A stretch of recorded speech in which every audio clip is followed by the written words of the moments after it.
एक आवाज जो सुनते ही रोंगटे खड़े कर दे, एक चेहरा जिसे देखते ही डर और सम्मान दोनों पैदा हो जाए। वो शख्स जिससे पूरी फिल्म इंडस्ट्री डरती थी, तो असल जिंदगी में उन्हें बेहद गंभीर हादसे का शिकार होना पड़ा और इसी हादसे में उस मशहूर विलन को अपनी जान तक गंवानी पड़ी। जी हाँ, एक हादसा इस सुपरस्टार एक्टर की मौत की वजह बन गया। 4 PM बॉलीवुड की सिनेमा स्पेशल रिपोर्ट में हम जिस मशहूर और मेगा स्टार एक्टर की बात कर रहे हैं, वो दिवंगत अमरीश पुरी हैं। जी हाँ, वही अमरीश जिन्होंने इंडियन सिनेमा में खलनायक शब्द को नई पहचान दी। उनकी गहरी आवाज, दमदार आंखें और रौबदार एक्टिंग ने उन्हें ऐसा स्टार बना दिया जिसने दर्शक डरते थे और खूब प्यार भी करते थे। थिएटर के रास्ते फिल्मों में आए अमरीश की कुछ दिनों पहले यानी 12 जनवरी को पुण्यतिथि थी। आज तक लोग उन्हें विलन मोगैम्बो के किरदार में याद करते हैं, तो एक गंभीर बीमारी ने उनको दुनिया से दूर कर दिया। जी हाँ, माइलोडिस्प्लास्टिक सिंड्रोम ने उनकी जान ले ली। ये एक दुर्लभ तरह का ब्लड कैंसर है। 27 दिसंबर 2004 को उन्हें हिंदुजा अस्पताल में भर्ती किया गया था, जहां उनकी ब्रेन सर्जरी हुई थी और उनके दिमाग की सेरेब्रल हिस्से में जमा खून को बार बार निकालना पड़ता था। फिर इलाज के कुछ समय बाद वो कोमा में चले गए।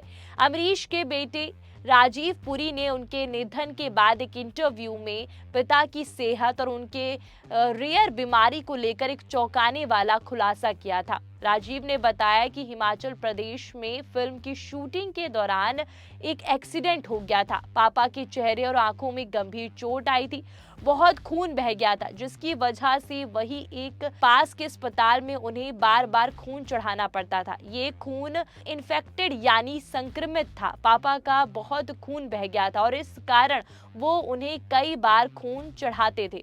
खून चढ़ाए जाने की इसी प्रक्रिया में कुछ गड़बड़ी हुई, शायद उन्हें इन्फेक्टेड खून चढ़ाया गया, जिस वजह से कुछ महीनों बाद उन्हें ब्लड डिसऑर्डर हो गया, जिसे मेडिकल लैंग्वेज में माइलोडिस्प्लास्टिक सिंड्रोम कहा जाता है। वहीं हिमाचल से लौटने के कुछ महीनों बाद अमरीश पुरी को बहुत कमजोर महसूस होने लगा। उनकी भूख भी मरने लगी और कुछ भी खाने से वो कतराने लगे। जब डॉक्टर ने जांच की तो पता चला कि उन्हें ब्लड डिसऑर्डर हो गया है। इस बीमारी के खबर ने अमरीश पुरी को तोड़ कर रख दिया। वो बहुत ही डिसिप्लिन्ड जिंदगी जीते थे, खान पान का खास ख्याल रखते थे। हालांकि उन्होंने अपनी इस बीमारी के बारे में परिवार के अलावा बाहरी दुनिया में किसी से कोई जिक्र नहीं किया।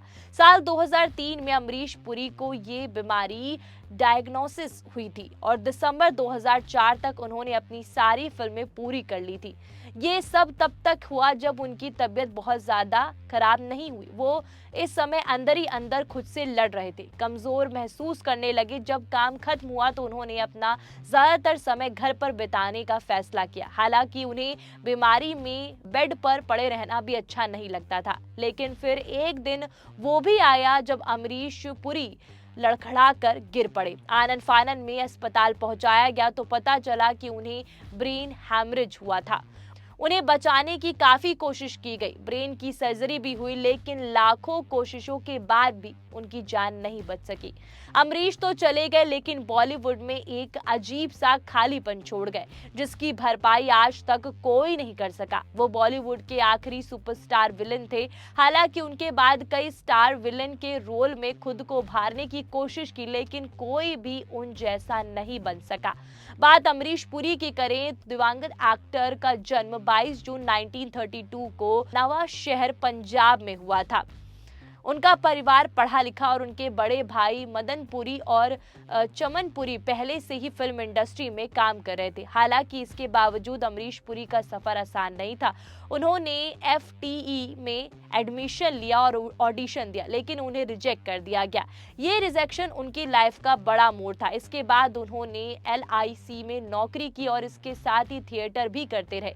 अमरीश पुरी ने मशहूर थिएटर डायरेक्टर सत्यदेव दुबे और इब्राहिम अलका नवाजी के साथ काम किया। थिएटर में उनके काम को गहराई दी और फिर 1970 के दशक में मशहूर डायरेक्टर श्याम बेनेगल ने उनके टैलेंट को पहचाना। इसके बाद अमरीश पुरी ने फिल्मों में कदम रखा। साल 1971 में फिल्म रेशमा और शेरा से शुरुआत की और उस शुरुआत में उन्होंने छोटे सपोर्टिंग रोल मिले, लेकिन उनकी मौजूदगी ने सबको इम्प्रेस कर दिया। उनकी पर्सनालिटी छा जाती है और 80 के दशक में उनके करियर ने असली स्पीड पकड़ी। साल 1987 में आई फिल्म मिस्टर इंडिया ने अमरीश पुरी को महान स्टार बना दिया। फिल्म का मोगैम्बो खुश हुआ डायलॉग आज भी लोगों के जुबान पर है। इसके बाद उन्होंने कई यादगार फिल्मों में विलन के किरदार निभाए, जिसमें शक्तिमान और नगीना, करण अर्जुन, घायल, दामिनी, कोयला जैसी फिल्में शामिल हैं।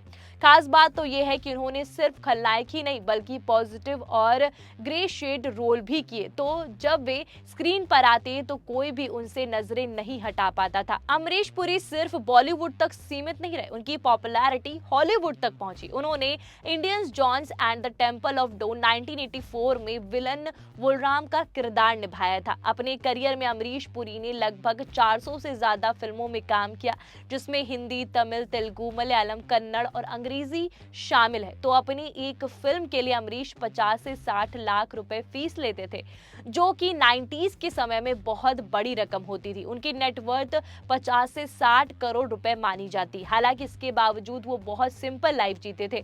उन्हें अपने करियर में 3 बार Filmfare best villain award और 2 बार Filmfare best supporting actor और कई लाइफ टाइम अचीवमेंट अवार्ड मिले हैं। निजी जिंदगी की बात करें तो अमरीश पुरी ने साल 1979 में उर्मिला देवकर से शादी की थी। उनकी शादी मीडिया से दूर बेहद निजी रही। उनके 2 बच्चे हुए, राजीव और नम्रता पुरी। राजीव जहां पिता की तरह बॉलीवुड एक्टर बने, वहीं नम्रता ने कॉस्ट्यूम डिजाइनर के तौर पर अपना करियर बनाया। ये पूरी कहानी थी अमरीश पुरी पर। आपको ये पूरी कहानी और अपने पुराने विलन को याद करके कैसा लगा, कमेंट करके जरूर बताइएगा। मैं अति सिंह राठौर और जाते जाते 4 PM बॉलीवुड को सब्सक्राइब करना मत भूलिएगा।